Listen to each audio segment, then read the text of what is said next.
뭐 인구가 쭉 감소해서 집값이 쭉 빠진다. 실제로 집값을 움직이는 거는 사람이 죽고 태어나고 하는 자연 인구의 감소 트렌드가 아니라 핵심은 3, 40대 3인 가구인데요. 지방에서도 이런 가구가 증가하고 있는 곳이 있냐? 입니다. 수요가 몰리고 있다는 얘기죠.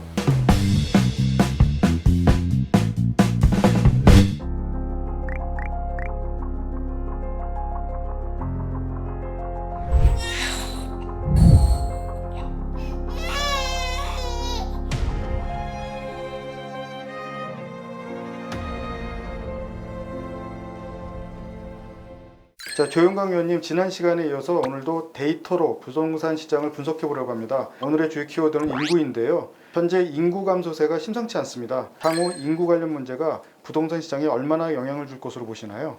일단 팩트부터 체크를 해보면 서울과 부산은 1990년대부터 현재까지 한 번도 인구가 증가한 적이 없습니다. 계속 인구가 감소하고 있는데요. 현재도 감소하고 있고 지난 30년간 얼마나 집값이 빠졌는지 한번 생각을 해보시면 좀 느낌이 오실 것 같은데요. 실제로 집값을 움직이는 거는 사람이 죽고 혹은 태어나고 하는 자연 인구의 감소 트렌드가 아니라 좋은 곳에 살고 싶고자 하는 쏠림에서 발생하는 수요의 압력이 주는 그 강도에 따라서 집값이 출렁이는 건데요. 좀 더 정확히 말하면 가구의 이동, 매월 매년마다 발생하는 가구의 이동이 거세냐 그렇지 않느냐에 따라서 집값이 움직입니다. 이런 것들이 모여서 3년, 4년, 5년의 집값의 트렌드를 만드는 것이고요. 뭐 인구가 쭉 감소해서 집값이 쭉 빠진다. 이건 참 어설픈 이야기입니다. 그리고 수요 압력은 아이러니하게도 인구 감소와 또 맞닿아 있는데요. 인구 감소가 계속되다 보면은 지역별로 인구 구멍 지역들이 막 발생을 해요. 인구가 점점 없어지면은 거기 거주하시는 분들은 다른 데로 이주하고 싶다. 좀 더 인프라가 몰린 데로 가고 싶다는 생각이 당연히 들거든요. 그럼 어떤 연령층이 제일 그런 많이 생각이 들까요? 젊은 층입니다. 청년층입니다. 청년층은 위기감을 느끼고 인프라가 몰린 지역으로, 일자리가 몰린 지역으로 가기 마련이거든요. 이게 수요 압력을 만드는 것인데요. 너무나 인구 감소세가 거세다고 하고 언론에서도 그러다 보니까 어떤 인구 황무지에 대한 공포가 수요 압력, 사람들이 있는 곳에 가야겠다는 것들을 강화시키는 것입니다. 그래서 그런 것들이 집값의 출렁임을 추동시키는 것이라고 보여집니다. 조영광 의원님 말씀에 의하면 인구 감소보다는 가구의 이동, 쏠림 피드백 현상을 무시할 수 없는 것 같은데요. 앞으로 수도권과 지방의 양극화 현상이 더욱 심해질 것으로 예상됩니다. 그래도 수급 여건이 상대적으로 양호한 지방이 있을까요? 말씀드리자면 주택 수요의 기본 단위는 인구가 아니라 가구입니다. 여러분들 뉴스에 보시면 어때요? 몇만 가구, 몇만 세대잖아요. 가구가 중심인데 1인 가구보다는 아파트의 경우는 2인, 4인 가구가 많이 거주합니다. 근데요, 4인 가구는 앞으로 계속 가파르게 감소합니다. KB 데이터부에 보더라도 가구 전망이 나와 있죠? 4인 가구는 어디나 감소합니다. 여러분들 미래 주택 수요를 보실 때 50, 60대보다는 30대, 40대일 것입니다. 통계적으로 자녀를 출산하게 되면 더욱더 주택에 거주하고 싶은 욕구가 더 강해지기 마련입니다. 핵심은 3, 40대 3인 가구인데요. 지방에서도 이런 가구가 증가하고 있는 곳이 있냐를 KB 데이터 허브를 통해서 봤는데 저는 이 부분이 가장 강력한 KB 통계 기능이지 않나, 어디서 찾아볼 수 없는 기능이지 않나 하고 재밌게 봤는데요. 청주 흥덕구 같은 경우에는 3, 40대 3인 가구죠. 2018년부터 2021년까지 가구 수가 9,000 가구에서 9,300가구로 증가한 것입니다. 지방에서 증가한 것 자체가 찾기 쉽지 않은데요. 여기 청주에 증가한 이유는 파이닉스라든지 셀트리온, LG에너지 솔루션 주식하시는 분도 잘 알만한 기업들이 청주에 모여들고 있습니다. 또 하나의 지방 지역은 부산 강서구입니다.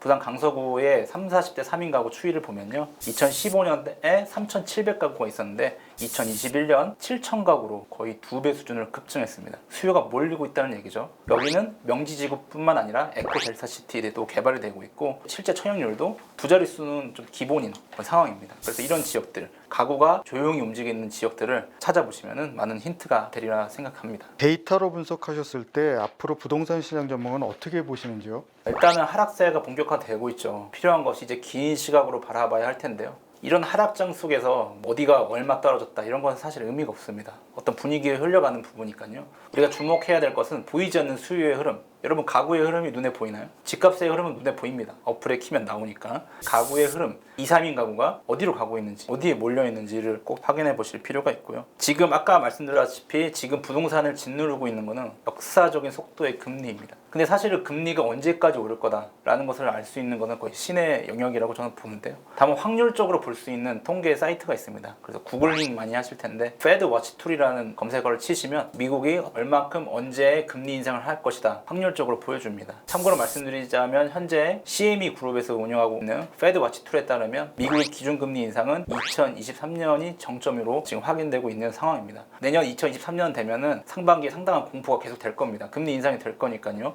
보통 여름이 비수기거든요, 아파트 시장에. 따라서 여름이 비수기라는 점을 고려했을 때 관심 있게 2023년 여름부터 좀 괜찮은 지역들, 아까 말씀드렸던 그런 팩터를 보이는 지역들을 유심히 관찰하신다면 선점하실 수 있겠다라고 보여집니다. 네, 이런 침체기에서는 내 집 마련 전략을 어떻게 세워야 할까요? 지방과 수도권의 경우 조금 전략이 다를 것 같은데요.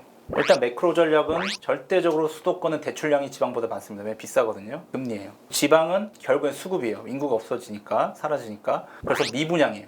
수급 지표는 미분양이에요. 이 두 가지를 꾸준히 보시면 되는데요. 일단 실전으로 들어가서 우리가 이제 빅데이터 어플 상당히 많이 여러분들 매일매일 보실 거 아니에요? 그래서 관심 아파트 알람 설정 같은 기능들이 꽤 발달되어 있습니다. KB 부동산 어플 같은 경우 이제 뭐 내 집 내 집이라는 메뉴가 있는데요. 관심 아파트를 지정을 할 수가 있는데 보통 이럴 경우에는 내가 관심이 있는 동단 있죠. 시공구보다 더 작은 동단위에 몇 개의 아파트를 관심 아파트를 해놓으실 것 같은데요. 그렇게 되면은 내가 생각하는 그 관심 아파트 한두 개가 전체 시장을 대표해버리겠네요. 왜냐면 그것만 보실 거니까요. 그래서 좀 더 넓게 시장의 기회를 확인하기 위해서는 관심 있는 동이 있잖아요. 그 아파트 딱 찍고 반경을 그리세요. 그래서 5km 반경을 그리신 다음에 동서남북 4개가 있잖아요. 그럼 총 중심 아파트 하나에 동서남북 4개를 합치면 5개가 됩니다. 그 아파트를 설정해 놓으시면 좋습니다. 왜냐하면 심리적으로 우리가 한 번에 딱 보기에 편한, 기억하기 쉬운 숫자가 바로 5라는 숫자인데요. 게다가 왜 5km냐라는 것들은 수도권의 시군구의 반경이 5km입니다. 따라서 5개를 해놓으시면 주변의 흐름도 같이 볼 수 있고요. 5개잖아요. 그러면 3개가 하락한다. 아유, 대세 하락이구나. 3개 이상. 혹은 하락하는데 얘는 안 떨어져요. 그런 것 같은 경우에는 공포 심리를 오히려 이용해서 이쪽 지역을 매수할 수 있는 타이밍도 있는 것이. 또한 초등학생을 두신 분들은 KB 부동산 입지 메뉴에 보시면 초세권이라는 메뉴가 있어요. 초세권 메뉴를 보시면은 내가 가고자 하는 아파트가 초등학교 어디가 배정되는지가 다 나와요. 거기에다가 또 안전 메뉴라는 게 있어요. 안전 메뉴는 뭐냐면 우리 아이가 등하교를 하는데 CCTV가 어디에 위치되어 있는지까지 다 확인할 수가 있기 때문에 초등생을 주신 분들이라면 입지 메뉴를 활용하시면 도움이 될 거라 생각이 됩니다. 학세권, 의세권이 왜 중요하냐면 인구 트렌드예요. 인구 트렌드는 정해진 구조죠. 2040년까지 추계를 한다는 건 어느 정도 정해진 건데 요즘에 이제 5, 60대 베이비 부모들이 고령층으로 많이 넘어갑니다. 넘어간다는 건 사실 제가 말하지 않아도 누구나 알고 있는 사실이죠. 그렇게 되면은 남은 삶이 길어질 거 아니에요? 남은 여생을 건강하게 살고 싶어하는 그런 수요가 반드시 생기게 됩니다. 지금 청라라든지 하남이라든지 평택이라든지 대학병원을 유치하려고 상당히 그런 뉴스들 많이 보도될 겁니다. 이거는 서로 합이 맞는 거예요. 신도시에 살고 싶은데 나중에 대학병원들도 브랜드 병원들도 이런 사람들 유치해서 건강에 대한 삶의 질을 높여주고 그것이 이제 수익 창출이 되는 것이죠. 따라서 이런 인구 구조, 남은 삶을 더 건강하게 살고 싶은, 그래서 의세권, 특히 이런 아산병원이나 좋은 병원들 신도시 유치전인데 어디가 되고 있는지 꼭 확인하실 필요가 있고, 또 하나는 뭐 학세권인데 사실은 이제 마지막 부의 사다리라고도 여겨질 수 있는 게 학세권입니다. 여러분 이제 그런 생각이 있어요. 이제는 뭐 자녀가 줄어드는데 무슨 학세권이야, 직주근접이지. 그렇게 생각하시면 조금 오판이에요. 여러분들 재수 통계를 보시면은 재수생 통계가 역대 최고치를 경신하고 있습니다. 왜냐면 저성장 시대잖아요. 일자리가 갈수록 좋은 일자리를 더 빨리 줄어들어요. 그럼 결국에는 더욱더 좋은데, 더 좋은 데로 가려고 하는 한 명의 아이라서 더 그래요. 두세 명의 아이일지 모르겠지만 한 명의 아이를 낳기 때문에 더욱더 이 아이를 좋은 학군에 보내기 위해서 더욱더 많은 투자를 할 수밖에 없는 구조. 직주근접도 중요하지만 앞으로 학세권, 여긴 학군으로 소문낸 데는 계속 가리라고 봅니다. 예, 유익한 말씀을 많이 해주셨는데요. 마지막으로 좀 질문드리겠습니다. 혹시 이런 집은 매수하지 말아야 한다는 어떤 팁 같은 걸 주실 수 있을까요? 앱에 대해서 말씀을 드리겠습니다. KB 어플뿐만 아니라 많은 어플에 보시면 관심 있는 단지를 클릭하면 댓글들이 막 쭉 달려 있어요. 살아보니까 어떻더라, 막 이런 이야기들이 있는데요. 대부분 긍정적인 글입니다. 너무 좋다. 불경기잖아요. 불경기인데 막 개발 호재 그림 올려놓고 너무 좋아요. 이런 것들은 불안 심리일 수도 있어요. 집값이 떨어질 거에 대한. 오히려 이런 질문들이 있는지 한번 찾아보시면 도움이 되는데, 마켓컬리나 택배 서비스들이 잘 되는 지역인지라는 질문, 혹은 초중고 중에 어디 초등학교가 배정되는지 같은 질문, 혹은 동호수 라인별로 조망이 어떤지, 도로가 껴있는데 소음은 어떤지, 층간소음은 어떤지, 이런 삶에 대한, 현실 입지에 대한 질문들이 좀 많은 단지들이 있거든요. 그런 것들이 오히려 더 좋은 단지일 수 있어요. 여기 정말 이사 오려고 있고 보시는 분들이 많구나라는 것들을 볼 수 있고요. 이 마지막으로 결국에 가격인데 KB 부동산 우리나라에서 가장 많은 아파트 단지의 가장 오래된 장기 시계열 데이터를 보유하고 있어요. 여러분 대출하실 때도 KB 시세 가지고 대출을 받으실 거예요, 대부분. 이게 시장 기준가입니다. 시장이 보는 기준가인데 이 기준가와 실제 거래는 실거래가 그 패턴을 보시면 돼요. 기준가 대비 실거래가가 기준가를 하회해서 계속 거래돼요. 이거는 이제 안 좋아지고 있구나 라는 것이고, 반대로 시장 기준가 대비 실거래가가 되게 안 좋았는데 쌌었는데 계속적으로 그것을 돌파하면서 거래가 되고 있다 라고 했을 때 여기는 정말 좋아진다, 그때가 이제 매수 타이밍이고요. KB 어플에서 단지를 클릭하시면은 친절하게도 그 두 개를 동시에 표시해 주더라고요. 그래서 그 메뉴를 적극 활용하시면 상황이 좋구나 안 좋구나를 여러 가지 손품을 팔 필요 없이 객관적으로 확인하실 수 있을 것 같습니다. 네, 조영광 의원님 고맙습니다. 부동산 시장에 궁금한 내용이 있다면 댓글 남겨주세요. 구독자분들의 궁금증을 속 시원하게 해결해 드리겠습니다.